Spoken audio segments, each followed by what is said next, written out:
Lots of media organisations, from Channel 4 to the BBC and The Guardian, are facing tough questions over the apparently open secret of Russell Brand's behaviour. But the spotlight's also been turned on journalists who reported the claims against him. Brand's defenders asked why now? Why didn't they go to police? And legal experts have warned he'll have no prospect of a fair trial, given all this open speculation. Joining me now to discuss this is the broadcaster and former editor of the Sunday Times, Andrew Neil. Andrew, great to have you on Piers Morgan Uncensored. Thank you for coming on. Can't think of anyone better placed than you, a former editor of the Sunday Times. So let me start with their investigation. When you read it, what was your verdict professionally as a piece of investigative journalism? When I read it and finished it, I was very proud of the Sunday Times. It was exactly in the tradition of that newspaper's history of investigative journalism. When I took over as editor, that tradition had died a little bit. I did my best when I was there to put investigative journalism back into the centre of it. We've got a lot of great investigative stories. The famous Insight team, probably the most famous investigative unit in the world, had new life in it, and that has continued. People often say, oh, investigative journalism is dead. Well, this shows that it isn't. It was meticulous. It was unhurried. It took over 4 years. Investigative journalism is expensive and not quick. You got to get things right. You got to get it lawyered. Sometimes the life of it's lawyered out of it. And of course, they gave Mr. Brand 8 days to respond. And you and I know, as ex-editors, Piers, that given the ability in Britain to get gagging injunctions to stop publication of stories, that was quite a dangerous thing to do. So I think they did everything the right way. They presented it correctly. They got the research done correctly. They laid it out. And let's see where it goes from here. Yeah, and I think that's the crucial bit for me, is that lots of people jumping on various bandwagons here, many racing to say, well, he's obviously guilty, that's it. He must be cancelled forever from everything, which is already happening corporately.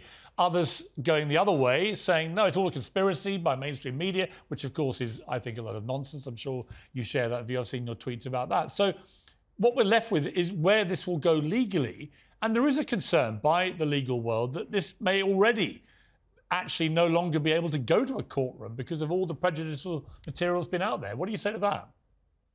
It's the usual self-pleading of lawyers who don't like journalists, but they don't like us as much as we don't like lawyers. If you followed this line, then we do nothing. We do no serious journalism at all. Oh, we can't publish this. It might affect a fair trial somewhere at some unspecified period down the pike. And I would just point out, if it wasn't for the Sunday Times Channel 4 investigation, you and I wouldn't be talking about the possibility of criminal proceedings in the first place. There's been plenty of time to get to that. It's only because of this investigative journalism that there's even now the possibility, we don't know whether it'll happen or at least the possibility of criminal proceedings taking place. That wouldn't have happened without this investigation. So I really think that is a way of trying to stop journalists doing their proper job. We need more of this, not less. Yeah, and actually, I was reminding people yesterday, the Harvey Weinstein scandal was broken by journalists, women going to journalists who then published the revelations. That led to a police investigation, and now he's languishing in prison probably the rest of his life. But that started the same way. And I think for the women involved, this is very important too. We know how difficult it is for women to come forward in these circumstances. We know the pressures not to do it are huge. And it could be in this case, as in the Weinstein case, that women speaking to journalists, to newspapers first, is an interim stage before it then results in wider proceedings and facilitates their ability to do so. And I think that's another plus too. But there is, there's a bedrock of a democratic society, which is innocent till proven guilty. And that's not proven guilty by a newspaper or by social media. Ultimately, it has to be proven in a court of law. And I have a view about this, that whatever you think of Russell Brand, and you can make your own mind up about his morals from everything he said himself. Mariella read out some pretty disturbing stuff earlier from his own book, his own words. I read some from an interview I did with him for GQ, which now looks pretty unsavoury.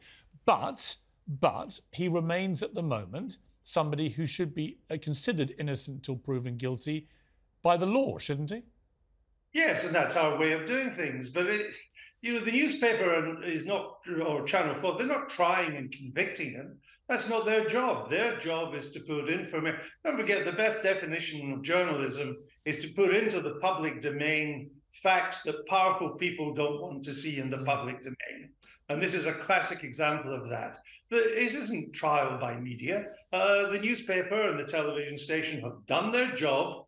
It is now, if this is going to be a trial, that's a job for the police. Yeah. That's a job for the prosecution service. That's a job for the courts, not the job for the newspapers to do that. Their job is to expose and reveal.